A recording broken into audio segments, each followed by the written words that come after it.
Queridos irmãos, eu quero saudar a todos com a paz do Senhor Jesus.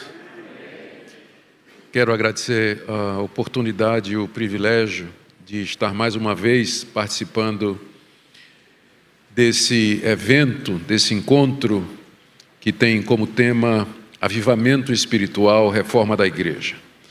É um tema extremamente importante, é um tema sempre relevante, por conta da natureza pecaminosa que nós temos e que faz com que a tendência ao declínio espiritual seja constante e o que então clama por um retorno a Deus, que é exatamente isso que nós chamamos de avivamento espiritual.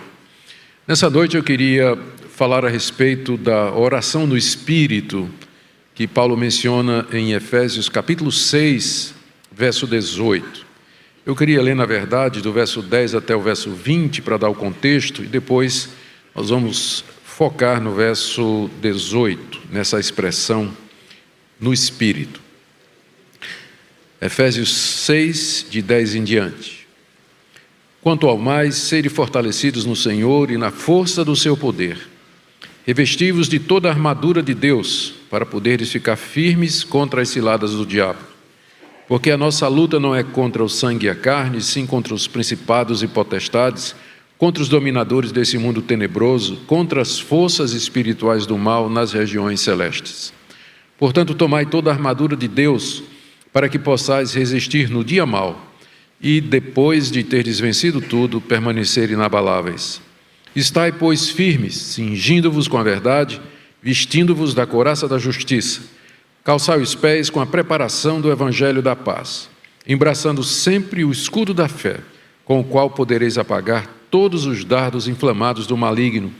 Tomai também o capacete da salvação e a espada do Espírito, que é a palavra de Deus, com toda oração e súplica, orando em todo o tempo no Espírito, e para isso vigiando com toda perseverança e súplica por todos os santos, e também por mim, para que me seja dada no abrir da minha boca a palavra, para com intrepidez fazer conhecido o mistério do Evangelho, pelo qual sou embaixador em cadeias, para que em Cristo eu seja usado para falar, como me cumpre fazê-lo. Até aqui, queridos, a leitura da palavra de Deus. Oremos mais uma vez. Pai, nós estamos diante da Tua palavra e nós pedimos a bendita iluminação do Teu Espírito Santo para compreender o seu significado e de que maneira ela se aplica a nós hoje. Nós oramos assim que o Senhor torne a Tua palavra viva em nosso coração e através dela, Senhor, Tu cumpras o Teu propósito para conosco. Oramos que o Senhor nos ensine a orar no Espírito, em nome de Jesus. Amém. Meus irmãos, sem dúvida, um dos efeitos de um verdadeiro avivamento sempre é a mudança na vida de oração do povo de Deus.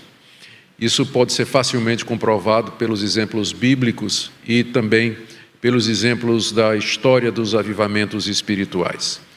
Por isso que nessa noite eu queria focar nesse que eu considero um ponto central quando a gente reflete sobre avivamento, que é a questão da oração e oração no Espírito Santo. Deixe-me começar dando o contexto da passagem, o verso 18. Ele faz parte daquilo que Paulo chama da armadura de Deus. Paulo, no final da carta aos Efésios, tendo feito uma exposição da doutrina da igreja, a carta aos Efésios é focada em eclesiologia, a partir do capítulo 4 ele começa a falar das implicações práticas. De 1 a 3 ele falou dos privilégios do cristão, de estando em Cristo, poder participar desse novo homem que Deus cria, que é a sua igreja. E tem muitos privilégios, como acesso a Deus, comunhão com os irmãos, naturalmente, perdão de pecados e a vida eterna no final. Entretanto, o gozo desses privilégios aqui nesse mundo não vai ser fácil, porque nós temos principados e potestades que se opõem à igreja e que lutam para destruir a obra de Deus o máximo que elas puderem. Portanto, e aí entra o verso 10, nós devemos estar fortalecidos no Senhor e na força do seu poder. E Paulo ilustra isso a partir da armadura de um soldado.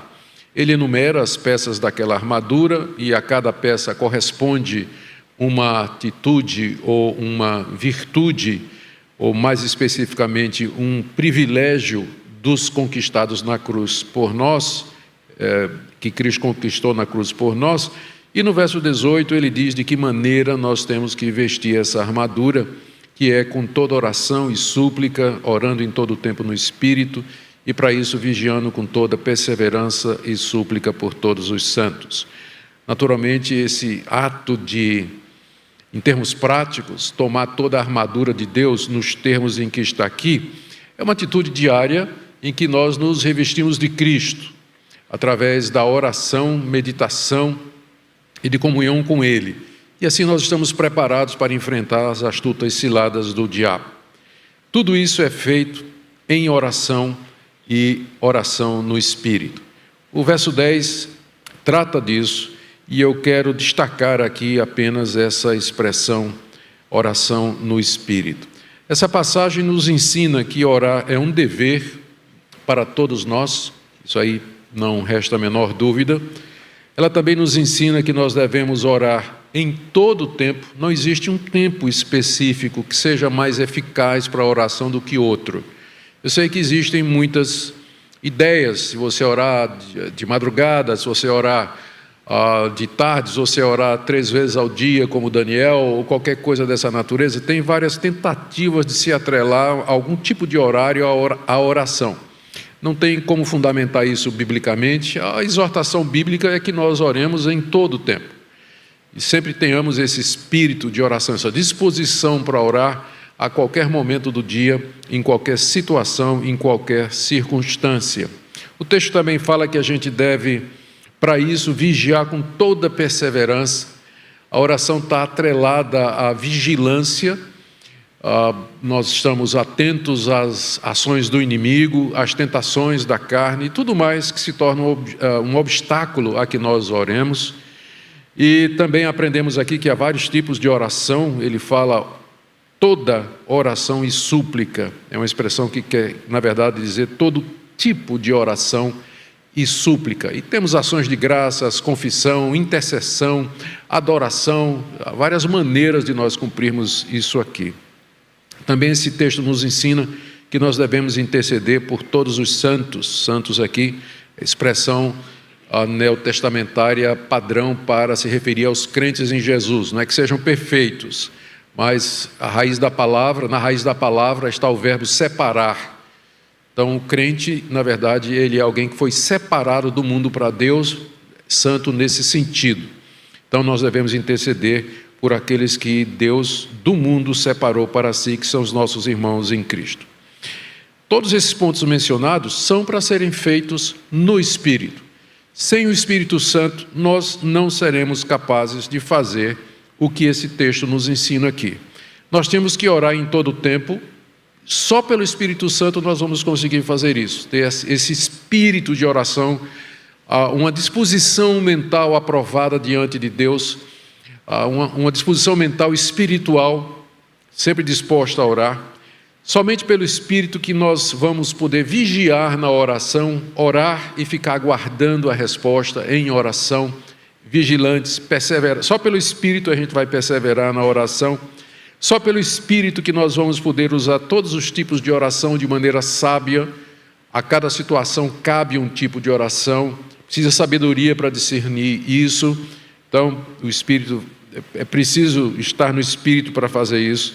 Essa intercessão por todos os santos, somente no Espírito, porque nossa tendência quando a gente ora é só pedir por nós, interceder pelos nossos problemas e pelas dificuldades que nós estamos passando, né? Então a intercessão, ela de fato é uma forma, talvez uma das mais elevadas formas de oração.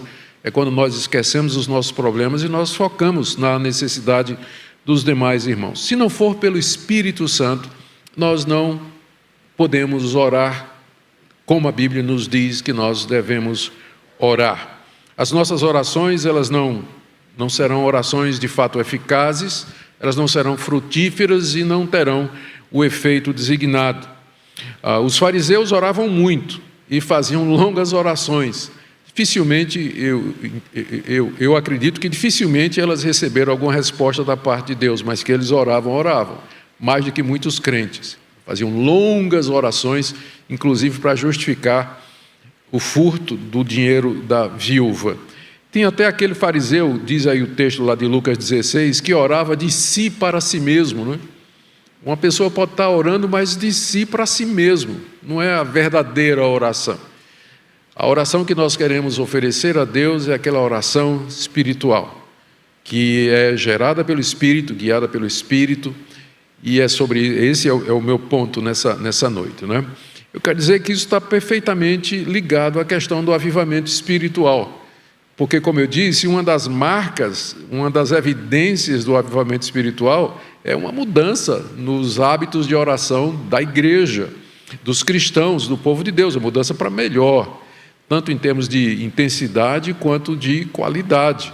Por isso é importante a gente observar e verificar aqui na Bíblia quais são as indicações de que nós estamos realmente orando no Espírito Santo. Então, eu vou tentar responder algumas perguntas a respeito desse tema, começando, por exemplo, o que é que significa, então, orar no Espírito?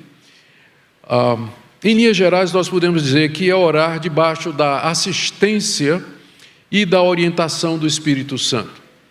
É orar no poder que o Espírito Santo nos dá, o poder que procede dele, é ser guiado pelo Espírito Santo na vida de oração. Eu creio que esse resumo, ele é bem apropriado na resposta a essa pergunta, o que é orar no Espírito? Orar debaixo da orientação, no poder e pela direção do Espírito Santo de Deus. Nós precisamos disso, porque orar não é uma coisa natural para nós. Desde o Jardim do Éden, quando nós buscamos a nossa autonomia de Deus, quando nossos pais comeram do fruto, que a tendência do nosso coração é para a independência, como eu já usei o termo, a autonomia. Orar, que na sua essência é depender de Deus ou buscar a Deus para alguma coisa, ataca ou vai contra a natureza e a tendência do nosso coração. Então, nós precisamos do auxílio do Espírito Santo por conta da nossa natureza corrompida. O fato de nós termos sido justificados pela fé e termos sido feitos filhos de Deus e regenerados, não implica na remoção da nossa natureza pecaminosa. Portanto, a carne, que é como Paulo se refere ao que nós somos, ela é inimiga de Deus, ela não está disposta a se submeter a Deus. E, portanto, não é uma coisa natural para nós orarmos. Por isso, nós precisamos do auxílio do Espírito Santo. É o que o apóstolo Paulo ensina lá em Romanos capítulo 8, de 26 a 27, quando ele diz que o Espírito Santo intercede por nós, porque nós não sabemos orar como convém. Não sabemos orar como convém. Por isso que Deus nos deu o Espírito Santo para nos auxiliar com as nossas orações. Nós não sabemos orar como convém, nós não sabemos pedir o que convém, nós não oramos no poder ou na força que procede do Espírito Santo. Davi sabia disso, no Salmo 51, verso 15, ele diz para Deus: Deus, abre os meus lábios. Davi sabia disso, que ele precisava da assistência de Deus para que ele pudesse se dirigir a Deus da maneira correta e da maneira eficaz. Por isso ele ora e pede que Deus abra a sua boca para que ele entoe os louvores de Deus, em outras palavras, que Deus o assistisse pelo Espírito Santo na oração. Então, em linhas gerais, é isso que orar no Espírito significa. Orar pelo poder, pela direção, pela assistência do Espírito Santo, devido à nossa fraqueza, devido à inclinação antagônica do nosso coração a Deus e da tendência que nós temos de, por conta do pecado, orar errado pelas coisas erradas na hora errada. Por isso nós precisamos do Espírito Santo. Agora deixa eu colocar isso de maneira negativa. O que é que não significa? Isso é necessário porque essa expressão ela tem sido interpretada de maneira equivocada e usada para justificar uma série de atitudes, até por crentes sinceros, mas que não representam realmente o ensino bíblico a respeito da atuação do Espírito Santo na oração. Orar no Espírito não significa necessariamente ser movido por fortes emoções durante a oração.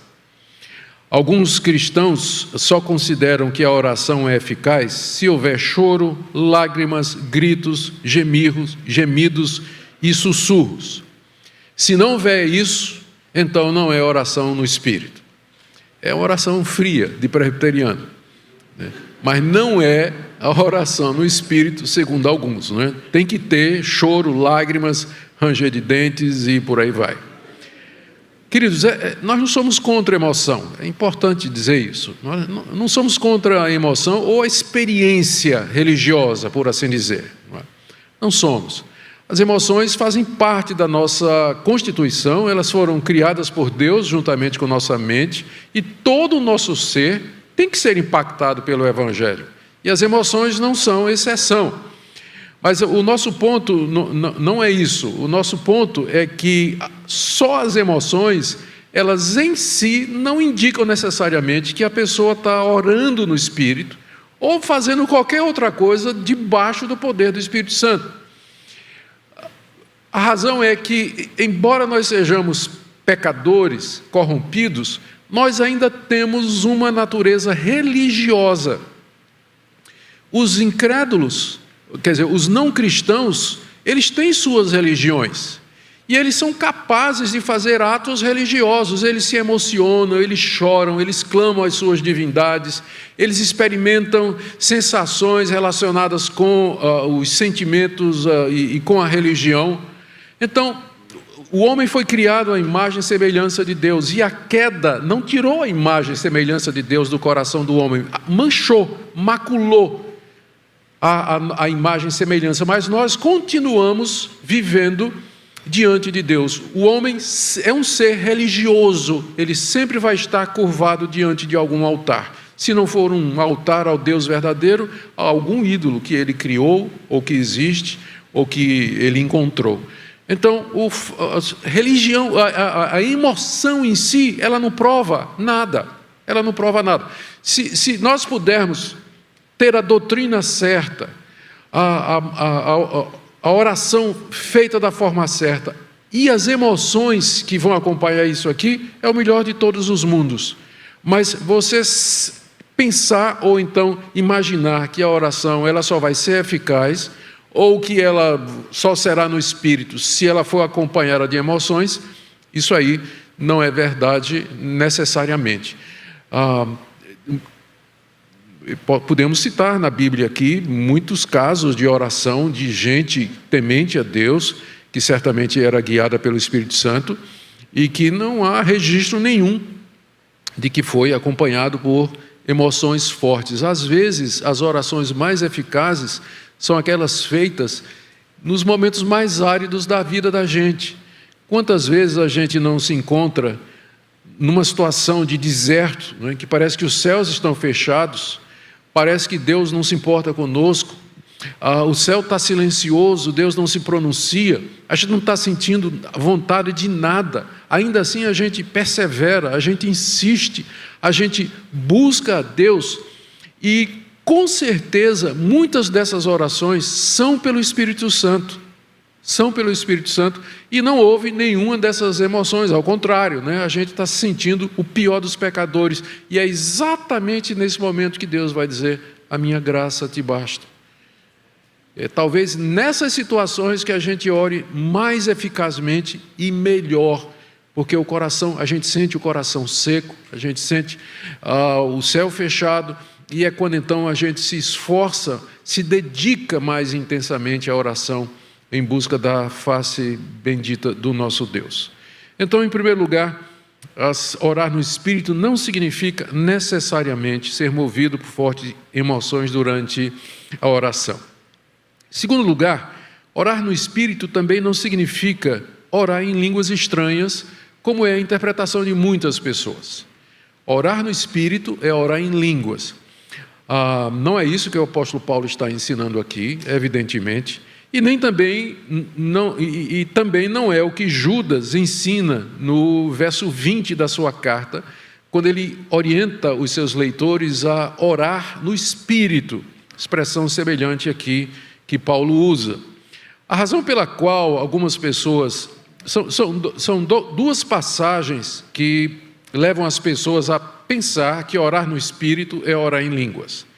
A primeira passagem, eu já citei, é lá em Romanos, capítulo 8, quando o apóstolo Paulo, falando sobre esse assunto, ele diz assim: também o Espírito, semelhantemente, nos assiste em nossa fraqueza, porque não sabemos orar como convém, mas o mesmo Espírito intercede por nós sobremaneira com gemidos inexprimíveis.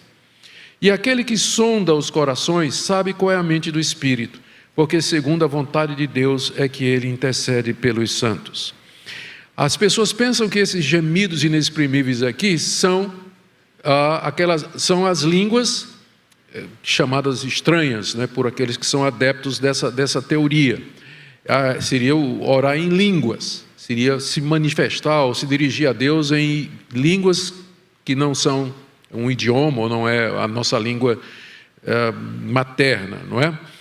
Mas é só ler o contexto e você percebe que isso aqui não faz sentido. Primeiro, Paulo já tinha falado, desde o verso 18, ele fala que a criação geme. Depois, no verso 23, ele diz que nós que temos as primícias do Espírito gememos. E aí, no verso 26, ele diz que o Espírito geme e intercede por nós com esses gemidos inexprimíveis. Então, evidentemente, se tinha uma hora para dizer que esses gemidos em línguas estranhas, teria sido no verso 23, quando Paulo está se referindo aos nossos gemidos. Mas aqui é claramente o próprio Espírito Santo, que ninguém deveria estranhar, porque a segunda pessoa da Trindade, enquanto entre nós, o Senhor Jesus, ele, diante da perspectiva do Calvário, ele gemeu no seu íntimo, e disse aos discípulos que a sua alma estava profundamente abalada até a morte, diante da perspectiva da cruz. Isso é o que a gente chamaria aqui o antropopatismo, ou seja, o uso da linguagem das emoções humanas para se referir a Deus. É uma forma de a Bíblia tentar nos fazer entender o que é que está acontecendo com Deus numa linguagem semelhante à nossa. Tipo, Deus se arrependeu, ou o Espírito Santo geme. Então, se tem alguém gemendo aqui no verso 26, é o Espírito Santo. No zelo que ele tem por nós, no amor que ele tem por nós, na intensidade com que a terceira pessoa da Trindade se dirige ao Pai em nosso favor, em gemidos que não podem ser expressos em idioma humano, não podem ser contados ou explicados por conta das nossas limitações.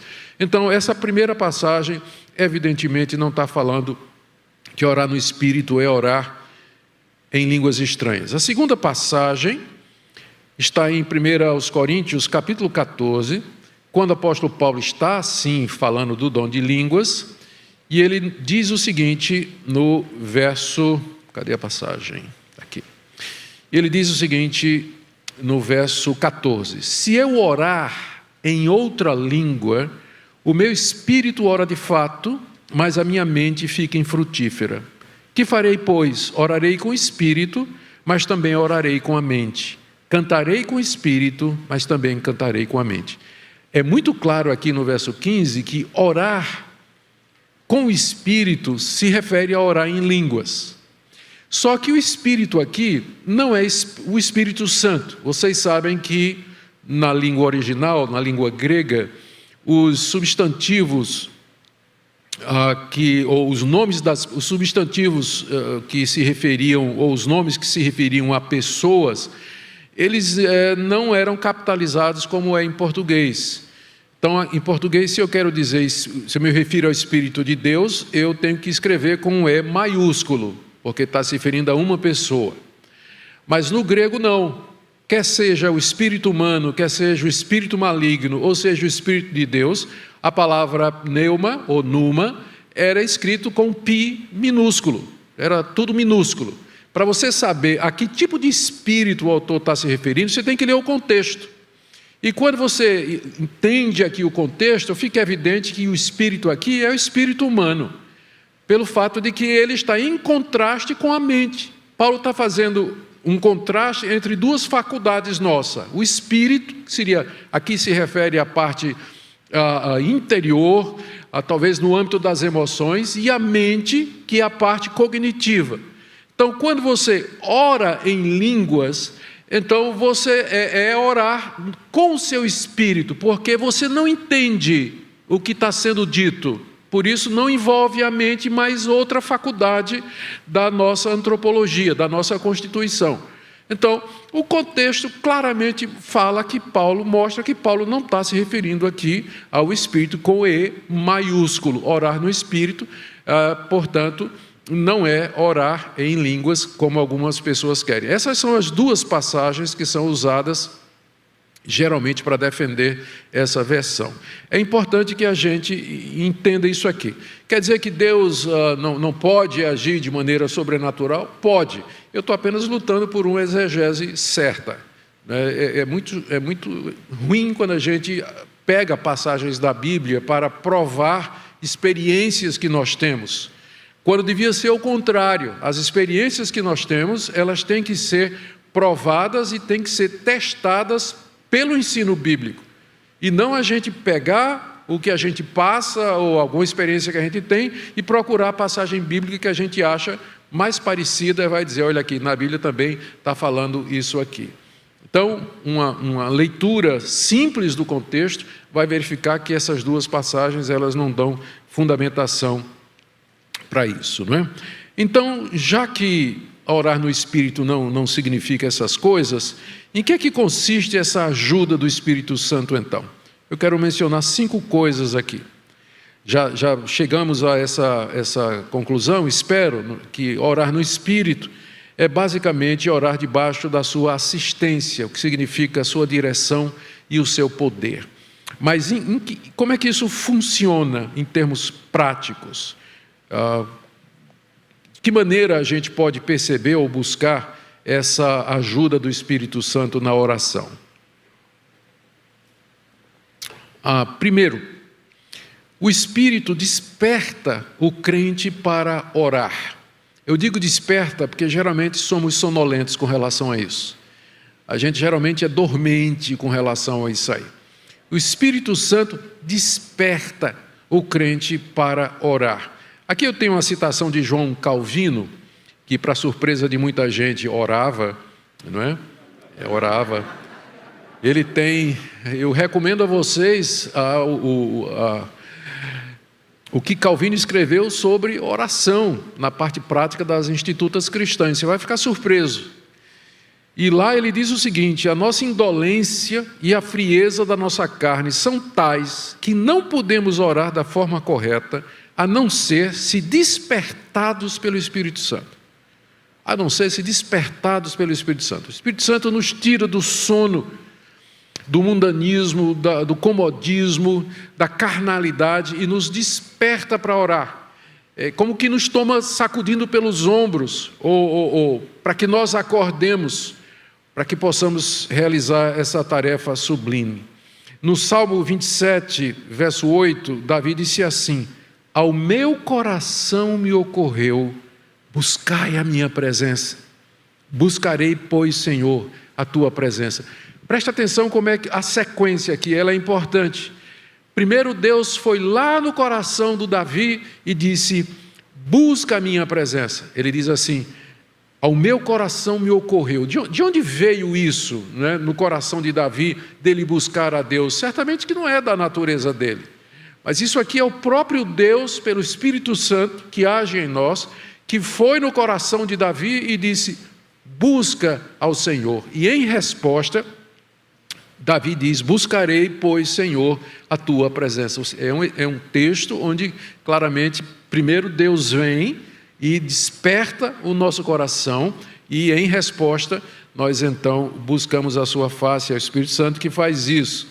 Aqui nessa passagem, o apóstolo Paulo já tinha falado dessa necessidade de despertamento, não é? Capítulo 5, verso 14: desperta, ó tu que dormes, levanta-te de entre os mortos e Cristo te iluminará. É o Espírito Santo que faz esse despertar para que nós possamos orar. Ele nos desperta da nossa indolência, sonolência, frieza, mornidão e passividade, e é isso que é avivamento. Quando o Espírito de Deus vem sobre uma pessoa, sobre uma igreja, sobre as igrejas de uma região, a primeira mudança que há é na vida de oração das pessoas. Elas se despertam para a realidade da oração, de buscar a Deus. Elas saem da sonolência, da mornidão, da dormência dos sentidos espirituais que estão embotados por uma série de coisas. Estão sem uma disposição mental, espiritual. O Espírito de Deus vem e desperta, não é? Daí o termo avivamento. Ele aviva a nossa disposição e o desejo para que nós busquemos a Deus com esse despertar da vontade de orar. Essa é a primeira forma que eu entendo que o Espírito de Deus nos ajuda na oração, de forma que ela pode ser dita que é a oração no Espírito, é despertando o nosso coração para isso. A segunda maneira pela qual o Espírito Santo nos ajuda a orar é que ele nos faz aproximar de Deus em oração como um filho se aproxima de um pai. Isso é fundamental na oração. O Espírito Santo, ele é chamado de Espírito de adoção pelo apóstolo Paulo em duas ocasiões.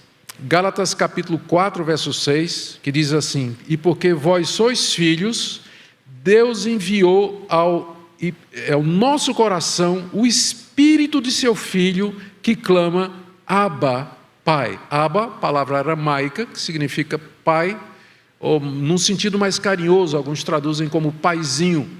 É o Espírito Santo quem me habilita a me dirigir a Deus como meu paizinho. Essa intimidade, essa confiança de me aproximar de Deus, porque Ele é o Espírito de adoção, ou seja, o Espírito Santo me convence de que eu sou filho de Deus, Ele me convence que o Pai me ama, que quer o meu bem. Deus me adotou como seu filho e me deu o Espírito que me convence disso, e é isso que Ele faz na oração. Ele me faz clamar, Abba, Pai, Paizinho, e assim eu posso me aproximar de Deus. Romanos capítulo 8, verso 15: não recebestes o espírito de escravidão para viverdes outra vez atemorizados, mas recebestes o espírito de adoção, baseados no qual clamamos, Abba, Pai. É por ele que a gente se dirige a Deus dessa maneira. E como Pai, Deus sabe do que precisamos antes de pedirmos, é o que Jesus nos ensina em Mateus capítulo 6, verso 8, e Ele, como Pai, está disposto a nos dar coisas boas, é o que Jesus ensina em Mateus capítulo 7, verso 11, inclusive fazendo uma comparação com os pais terrenos, que estão sempre dispostos a dar coisas boas a seus filhos, muito mais o Pai Celestial não daria coisas boas àqueles que o buscam. Isso significa, então, confiança de que Deus vai nos ouvir, dependência completa dele e intimidade com ele. Em outras palavras, orar no Espírito é chegar-se a Deus como nosso Pai Celeste, que nos ama, perdoa e cuida de nós. Não um Deus vingativo, cruel e caprichoso, como pensava aquele homem na parábola que Jesus contou, que disse assim: eu sabia que o Senhor é homem severo, por isso escondi na terra o teu talento. Mateus 25, 24. O Espírito Santo faz isso na oração. E como nós precisamos disso? Nós, às vezes, estamos carregados de culpa, carregados de medo, carregados de incerteza. A oração no Espírito nos faz aproximar de Deus com confiança e diante dele depositar o nosso fardo e confiar que ele vai fazer o melhor para nós. Se não fosse a ação do Espírito Santo, nós não teríamos coragem, convicção e consciência de quem é Deus e da nossa relação com Ele. É Ele, aqui poderia ser citado também, é o Espírito Santo que testifica ao nosso espírito que nós somos filhos de Deus. Esse é um dos papéis do Espírito Santo, nos convencer que nós somos filhos de Deus. E um dos efeitos disso, quando somos persuadidos pelo Espírito, quando temos a plena certeza da nossa salvação, é que nós nos aproximamos de Deus na condição de pai e filho. E aí, diante dele, abrimos o coração, choramos, e aí vêm as emoções. Tudo bem, se você está chorando porque você foi conduzido pelo Espírito à presença do seu Pai, chore. Pode chorar, esperneie, grite, reclame, brigue com Ele, faça o que você quiser, mas se você foi guiado pelo Espírito Santo a Deus como um Pai, desse tipo de emoção, com esse tipo de emoção, eu não tenho problema nenhum. Eu tenho problema com aquele tipo de emoção que acontece às vezes nos cultos, que o pastor já anuncia o cântico espiritual e a turma já está chorando, né? Não teve pregação da palavra, não teve nenhuma verdade que foi colocada e que pudesse de alguma maneira impactar as nossas mentes e por tabelas, por efeitos secundários, as emoções, não é? Nossa dificuldade é com essa, para vocês não pensarem que presbiteriano não chora, né? Chora, clama, né? E busca a Deus, sim, sem dúvida nenhuma. Deixe-me ir agora para a terceira maneira pela qual o Espírito Santo nos ajuda a orar. Ele conduz nossas mentes às coisas de Deus. Você com certeza já teve essa experiência de tentar orar e a mente está confusa, desfocada, perplexa, e você não consegue se elevar, você não consegue chegar até a presença de Deus e tratar daquilo que deveria tratar. Várias passagens nos ensinam que esse é o papel do Espírito Santo, nos dar essa disposição mental, essa atitude mental apropriada para nos dirigirmos a Deus em oração. Primeiro, o Senhor Jesus disse que o Espírito Santo, o Consolador, quando viesse, Ele nos ensinaria todas as coisas e nos faria lembrar de tudo o que Ele disse. Essa é uma das funções do Espírito Santo nas suas operações na vida do crente. É nos conduzir a Jesus, nos ensinar todas as coisas referentes à sua pessoa, a pessoa de Jesus, e nos lembrar de tudo aquilo que Jesus disse. E com frequência é isso que vai tornar a oração produtiva e benéfica. Você lembrar o que Jesus disse e você orar em cima dessas promessas, orar em cima daquilo que Jesus ensinou. E isso faz com que a oração, de fato, ela seja bastante eficaz. Tem uma disciplina espiritual que foi muito usada durante a Idade Média, hoje menos, que é chamada de Lectio Divina, que é a oração, é a leitura da Bíblia seguida de oração. Isso é uma prática que foi feita por muita gente, ainda hoje é uma prática que é feita também. Você, exatamente porque a nossa mente vagueia e a gente não sabe o que pedir, nós utilizamos a Bíblia como um manual da oração. Você lê o Salmo 23, por exemplo, o Senhor é meu pastor, nada me faltará. Você para ali e diz: Deus, eu te agradeço que tu és o meu pastor, te agradeço por tudo que o Senhor me tem dado, e eu quero deixar diante do Senhor esse medo que eu estou tendo, de que isso aqui vai me faltar. A sua oração foi guiada pela palavra de Deus, por aquilo que Deus falou. A função do Espírito Santo, durante a oração, é nos lembrar das coisas de Deus, e essas coisas estão na Escritura, para que nós oremos da forma correta. Então, orar a Escritura é uma coisa que eu faço com frequência, particularmente quando eu estou com a mente vagando, cheia de preocupações, e eu simplesmente não consigo focar, não é? Por mais que eu desligue o celular, por mais que eu deixe de lado as redes sociais, mas a mente da gente está cheia de preocupações, e vocês sabem que hoje é cada vez mais difícil por conta da poluição midiática. A nossa mente ela se perde. Então a Lectio Divina pode ajudar. O próprio Jesus, sabendo disso, deu um modelo de oração para os seus discípulos, que é a oração do Pai Nosso. O Espírito Santo nos auxilia, trazendo a palavra de Deus como base para a nossa oração, fazendo com que a gente se lembre de tudo que o Senhor Jesus falou. Paulo diz, em outras palavras, a mesma coisa em 1 Coríntios capítulo 2, verso 12, quando ele diz assim, que nós não recebemos o Espírito que vem do mundo, mas o que procede de Deus, para que saibamos ou reconheçamos o que por Deus nos foi dado gratuitamente. O Espírito Santo nos lembra aquilo que Deus nos deu gratuitamente.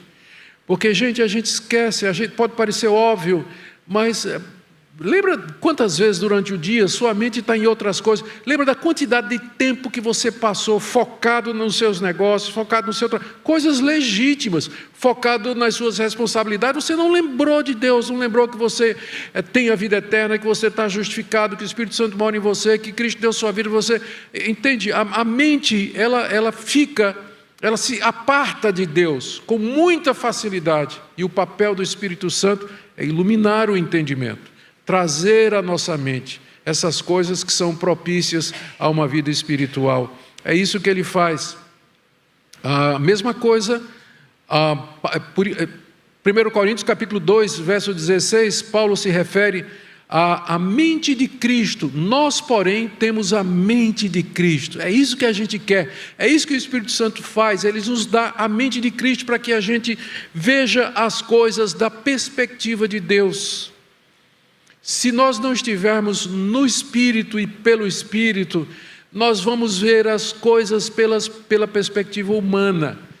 E isso é muito fácil. Os negócios de uma perspectiva humana, o meu casamento de uma perspectiva humana apenas, meus relacionamentos, a maneira como eu me divirto ou desfruto das coisas boas que Deus me deu. Eu preciso de uma mentalidade espiritual, uma maneira de enxergar o mundo que seja semelhante àquela de Cristo, que via todas as coisas da perspectiva da vontade de Deus e da revelação de Deus. E Paulo diz, nós temos a mente de Cristo. E é o Espírito de Deus que traz essa mente à tona, que sintoniza nosso pensar, o nosso cogitar com a mente de Cristo, para que nós sejamos de fato cristãos em todo o nosso proceder. E é somente com essa mentalidade que a oração vai ser feita da maneira correta, porque um exemplo aqui que eu dou para vocês é o Salmo 73, verso 17, um salmo muito conhecido, né? A prosperidade dos ímpios. Lá o salmista está dizendo como ele ficou incomodado em ver a prosperidade dos ímpios e o aparente silêncio de Deus, enquanto que o justo sofria. E ele pensou assim até que ele entrou no templo. O judeu ia no templo para orar. Então, quando ele entra no templo, que ele ora, ele agora entende. O salmo muda o tom, ele diz, Deus, agora eu estou entendendo. Tu vais trazer juízo e justiça sobre esses ímpios, e os que são teus haverão de prosperar eternamente. Então, aquela entrada no templo, aquele momento de oração, mudou a perspectiva do salmista com relação à prosperidade dos ímpios. É o Espírito Santo que faz isso. Ele nos dá a mente de Cristo. Ele nos leva a pensar como Cristo, de forma que nós oramos de acordo com a vontade de Deus. Não é esse o seu maior desejo? Orar de acordo com a vontade de Deus? Não é essa a condição que a Bíblia estabelece para que a oração seja respondida, que ela seja feita de acordo com a vontade de Deus? Apenas o Espírito Santo pode fazer isso. Em quarto lugar, quarta maneira pela qual o Espírito Santo nos ajuda a orar, é que ele nos dá acesso à presença do Pai. Esse acesso já está garantido pela obra de Cristo. Entretanto, nem sempre nós nos sentimos em condições, dispostos, ou que estamos na própria presença de Deus. Mas o Espírito Santo faz isso apresentando Jesus às nossas consciências como nosso mediador. Jesus disse lá no capítulo 16 de João, verso 14, que quando o Espírito Santo viesse, ele haveria de glorificá-lo, ele me glorificará. E essa é a maneira pela qual eu me sinto, é a maneira pela qual eu me sinto na presença de Deus, porque eu sou um pecador bem consciente das minhas falhas, das minhas fraquezas, E a coisa muda quando eu me aproximo conscientemente de Deus mediante os méritos de Cristo e tendo Jesus como meu mediador. Às vezes eu estou lutando em oração na presença de Deus para sentir a presença de Deus, para sentir que eu estou na presença dEle. E aí descubro que eu estou fazendo isso, tentando eu chegar na presença de Deus. E aí eu mudo. E eu digo, Deus, eu estou aqui na mediação de Jesus Cristo, não importa o que eu estou sentindo ou deixando de sentir, mas o que torna a minha oração eficaz não é o meu sentimento, mas a mediação de Jesus. É por isso que o Senhor recebe as minhas orações, não é pelo que sou nem pelo que sinto, mas pela intercessão de Jesus em meu favor, pela sua mediação. À tua direita aí. E aí, de repente, os céus se abrem, me sinto na própria presença de Deus, quando faço isso na mediação de Jesus. Quando Jesus disse que nós temos que orar no nome dEle, isso era muito mais do que simplesmente dizer em nome de Jesus no final da oração. A prova disso é que no livro de Atos, você tem dezenas de orações registradas e nenhuma delas termina em nome de Jesus. No livro de Atos. Nenhuma delas termina, feita pelos apóstolos, feita pelos cristãos. Por quê? Porque orar em nome de... Você pode dizer em nome de Jesus no final da oração, eu não sou contra isso, mas quando Jesus diz que nós temos que orar no nome dEle, Ele está dizendo que nós temos que orar mediante a sua obra na cruz, pela sua intercessão e pelos méritos dEle. Uma oração pode ser em nome de Jesus sem ter em nome de Jesus no final. Porque é esse o sentido. A mediação de Cristo. E quem é que me capacita a entender isso e ver isso? É exatamente o Espírito Santo, como Jesus disse. Quando Ele vier, Ele vai me glorificar. O Espírito Santo exalta Jesus. Ele coloca Jesus como centro da nossa vida. Por isso que a maior evidência de um avivamento não é que nós exaltamos a pessoa do Espírito Santo, mas que nós exaltamos a pessoa de Cristo. Eu sei que uma pessoa está cheia do Espírito Santo, não é porque ela fala muito do Espírito Santo, mas porque ela fala muito de Cristo. O Espírito Santo não se glorifica, ele não se exalta, ele veio para exaltar a pessoa de Cristo. Por isso que é errado você confundir com avivamento movimentos que são focados na pessoa do Espírito Santo e quase nunca fala da pessoa de Cristo. Cristo fica no pano de fundo, fica lá no background, por assim dizer. Se fala tudo sobre o Espírito, os dons do Espírito, unção do Espírito, poder do Espírito, e Jesus está lá atrás. Quando historicamente falando, toda vez que houve um verdadeiro avivamento espiritual, a pessoa e a obra de Cristo eram colocados em proeminência, em destaque, como prioridade. E o Espírito Santo se alegra com isso, porque é isso que ele veio fazer, exaltar a pessoa de Cristo. Quer dizer, pastor, que não pode falar do Espírito Santo? Claro que pode falar do Espírito Santo, devemos falar do Espírito Santo, mas nunca de uma forma a confundir o falar sobre o Espírito Santo com um avivamento espiritual, porque são duas coisas completamente diferentes, não é? Uma coisa pode existir sem a outra, O foco ou a pedra de toque da ação do Espírito Santo é o quanto Jesus está sendo honrado e glorificado. Lá no capítulo 12 de 1 Coríntios, o apóstolo Paulo está respondendo uma pergunta dos coríntios sobre como eles poderiam discernir que alguém na igreja estava falando pelo Espírito Santo. Ele estava se referindo aos profetas e aos que falavam em línguas e outras manifestações. Como é que nós podemos reconhecer que isso é algo do Espírito Santo? A resposta de Paulo é o seguinte, verso 3, eu faço vocês compreenderem que ninguém que fala pelo Espírito afirma anátema a Jesus. Por outro lado, ninguém pode dizer Senhor Jesus, senão pelo Espírito Santo. A resposta que Paulo deu foi cristologia. Foi mais ou menos dizer assim, qual o papel que Cristo desempenha no ministério, na fala, na vida dessa pessoa que se apresenta na igreja dizendo que é espiritual? Se de alguma forma o ministério, a palavra, a fala, diminui a pessoa de Cristo ou ignora a pessoa de Cristo, então isso aí não é do Espírito Santo.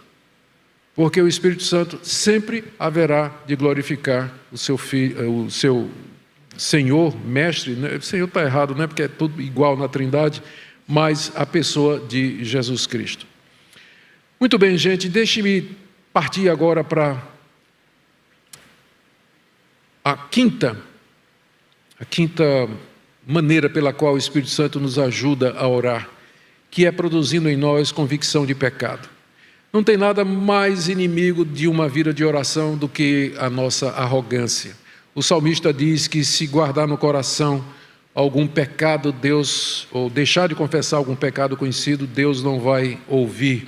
Lá o profeta diz que o problema não é que a mão de Deus está encurtada ou ele está surdo para não ouvir as nossas orações. O problema das orações não respondidas é que os nossos pecados fazem separação entre nós e Deus. O Senhor Jesus disse que quando o Espírito Santo viesse, ele convenceria o mundo do pecado, da justiça e do juízo. E quando ele fala do mundo, eu creio que aí é bem abrangente, né? Não somente o mundo, mas aqueles que do mundo foram resgatados e que ainda continuam com a natureza pecaminosa. Consciência de pecado, quebrantamento, arrependimento verdadeiro, estas coisas são essenciais para a oração genuína. Um espírito altivo, um espírito não quebrantado, pecados não arrependidos, eles entristecem o Espírito Santo de Deus. E, portanto, a pessoa não vai conseguir orar da maneira correta e não vai ter as respostas que ela deseja. Por isso que uma das coisas nas quais o Espírito Santo nos ajuda a orar é produzindo em nós consciência de pecado.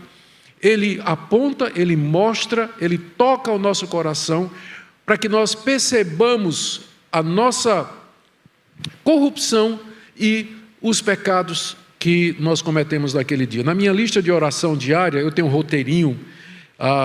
Logo, um dos primeiros pontos, depois de adoração e gratidão a Deus por tudo que Ele me deu, está escrito confissão.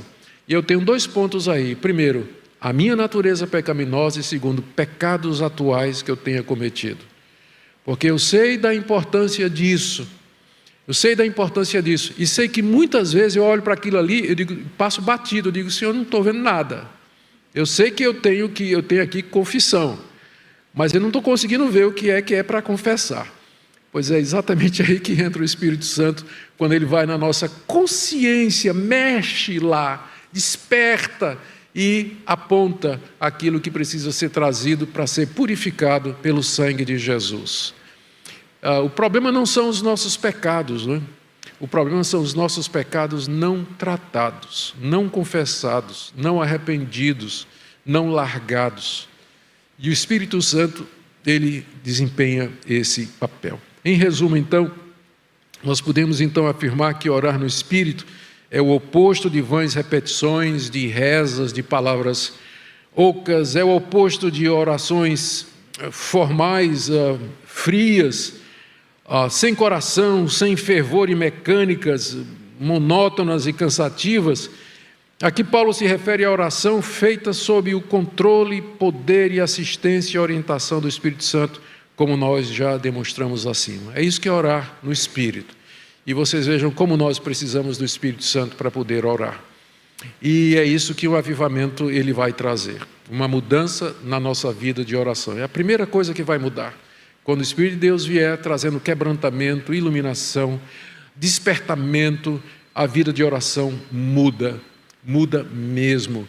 Eu vou contar uma experiência, eu sei que todo ano eu conto essa experiência, mas não faz mal não, que vocês já esqueceram também.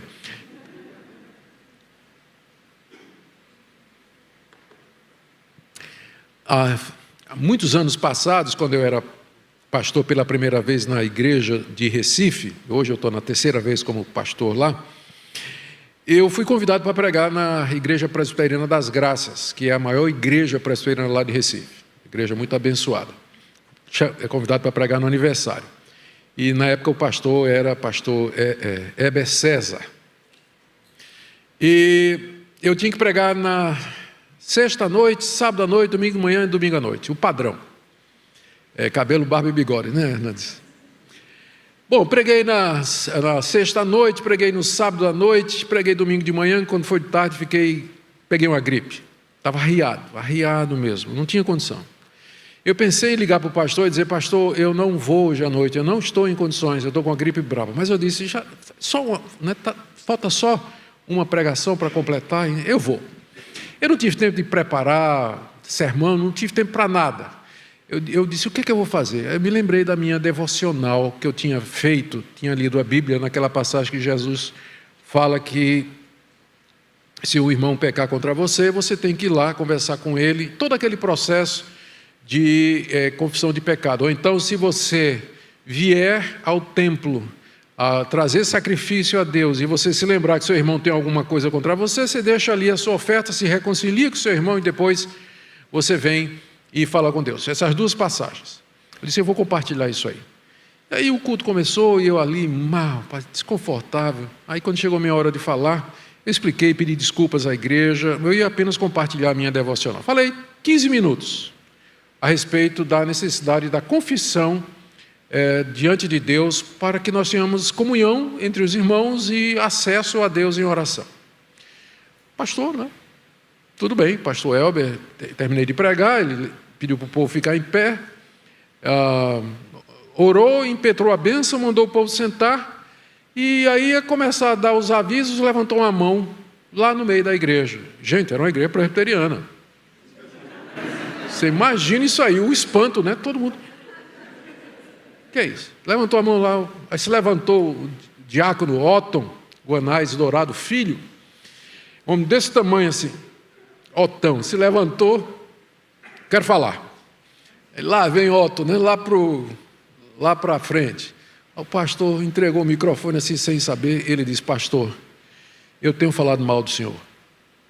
Eu vim aqui para pedir perdão ao senhor, porque eu tenho falado a várias pessoas que estão aqui mal do senhor pelas suas costas. Peço que o senhor me perdoe, em nome de Jesus. Né? Isso não é igreja presbiteriana. Eu olhei assim, né? Eu nunca tinha visto isso. Aí, pastor, meu irmão, você está perdoado. Se abraçaram, aí outra mão se levantou. Uma menina, me lembro bem, desse lado aqui, se levantou, não pediu nem permissão. Já começou a falar em voz alta para outra que estava ali: fulana, me perdoe. Eu não me lembro por que ela pediu perdão. Alguma coisa que ela tinha feito que, né, ofendeu. E aí não foi mais nem levantar a mão, foi fila. O pessoal fez fila para vir no microfone para confessar pecado. O culto foi até meia-noite. Eu nunca vi na minha vida um negócio desse. O pessoal confessando pecado, coisas horríveis sendo ditas lá na frente.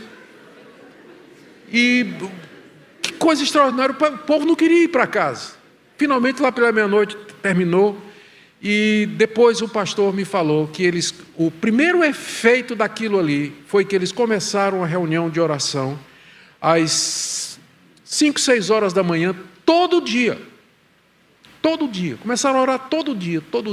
E essa reunião de oração durou 1 ano. E nesse período a igreja quase que dobrou com o número de visitantes, de pessoas, não é? Sim, só uma nota de rodapé aqui para terminar isso aí. Meu ponto aqui foi ilustrar que, como o Espírito Santo, o quebrantamento e arrependimento, né, de fato, muda a vida de oração de uma igreja. Assim, só uma notinha de rodapé, eu fiquei muito entusiasmado com aquele sermão. Domingo seguinte, o que é que eu fiz na minha igreja? Tome aquele sermão. Sabe quantas mãos se levantaram? 0. Quantas confissões? Nada. É um momento especial de Deus, no tempo dele e da forma dele, e de uma forma que o pregador não podia se gloriar num sermão, porque foi o pior sermão da minha vida, né, por assim dizer. Mas exatamente para Deus impedir que a gente se glorie de alguma coisa. Deixa-me caminhar aqui para o fim. Quando o pastor Arival falou que tem 1 hora, foi brincadeira dele, eu vou terminar antes disso. Como orar no Espírito Santo? Então, já que temos uma ideia do que seja, então a pergunta: como fazer isso? Paulo já tinha mencionado o Espírito Santo várias vezes aqui na carta. Aliás, é um fato curioso que proporcionalmente Efésios é a carta de Paulo que mais fala a respeito do Espírito Santo, e é uma carta sobre eclesiologia, sobre a igreja, mostrando essa relação fundamental entre a igreja e o Espírito Santo. Paulo já tinha dito que o Espírito é nosso selo e penhor, capítulo 1, de 13 a 14, que ele nos ilumina para conhecermos a Deus, capítulo 1, 17 a 18, que por ele temos acesso ao Pai, capítulo 2, verso 18, que ele nos fortalece interiormente, 3,16, promove a unidade da igreja, capítulo 4, verso 3. Paulo já tinha dado várias ordens aos crentes de Éfeso sobre o Espírito. Não entristeça o Espírito, 4,30, enchei-vos do Espírito, 5,18, empunhem a espada do Espírito, que é a palavra de Deus, 6,17. Portanto, para que nós possamos orar no Espírito Santo, nós temos que nos encher desse Espírito e não entristecê-lo com os nossos pecados. No capítulo 4, verso 31, Paulo dá a lista de pecados que entristecem o Espírito Santo, porque ele diz, não entristeçais o Espírito de Deus, capítulo 4, verso 31, e em seguida diz, capítulo 4, verso 30, não entristeçais o Espírito de Deus, e no verso 31 ele diz, longe de vós toda amargura, cólera, ira, gritaria, blasfêmias e bem assim toda malícia. Esses pecados em particular afetam e entristecem o Espírito de Deus, no qual nós estamos selados para o dia da redenção. Portanto, nós precisamos disso aí, como Davi diz no Salmo 66, 18. Se eu no coração contemplar a vaidade, o Senhor não me teria ouvido. Queridos, eu quero terminar aqui com uma aplicação. Primeiro, aqueles que não oram regularmente, apenas raramente ou quase nunca. Eu queria encorajar você hoje à noite a começar a orar de fato, e pedir a Deus a orientação do Espírito Santo para as suas orações. Pedir a Deus que você entenda e experimente o que é orar no Espírito Santo de Deus. Eu queria que você lembrasse que você conta com a ajuda do Espírito Santo, que já nos foi dado por Deus. Não é questão de Deus nos dar o Espírito, Deus já nos deu o Espírito Santo. Você conta com a ajuda dele, ele intercede por nós, ele nos auxilia na nossa fraqueza.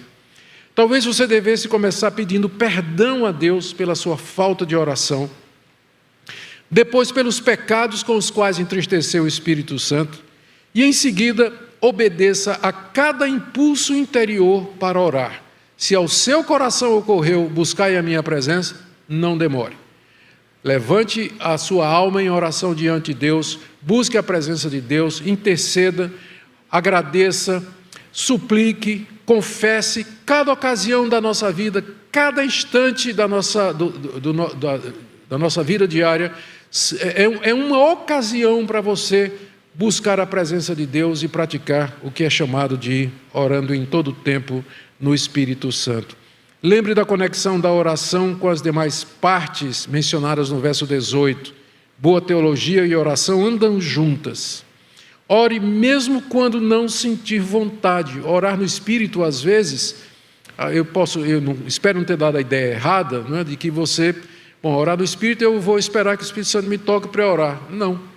Eu já disse que talvez as ocasiões em que a gente mais ora eficazmente com o auxílio do Espírito Santo é naqueles momentos de aridez em que a gente não tem sentimento nenhum, não está com vontade nenhuma, não quer nada. Então, é uma questão de perseverar e de buscar a Deus mesmo quando você não está sentindo nada. Nem sempre o verdadeiro crente tem essa facilidade e o desejo de orar. É uma batalha constante. Insista, confie na ajuda do Espírito de Deus. Ele está agindo mesmo quando você não sente. E segunda aplicação, aqui aos que confundem a oração no Espírito com, eu já falei aqui, choro, lágrimas, fortes emoções. Queridos, essas coisas podem acontecer, mas mais uma vez não são sinais da atuação do Espírito Santo. Às vezes são sinais de conceitos errados de oração. Emoções fortes são bem-vindas, desde que sejam o efeito do Espírito Santo nos revelando a respeito de Cristo, do nosso estado, das promessas de Deus, que seja o resultado da nossa consciência de perdão e salvação. Aí dá vontade de chorar mesmo, não é? de alegria, de gozo, de gratidão. E são resultado de um coração quebrantado, As emoções são muito bem-vindas na oração, desde que seja assim.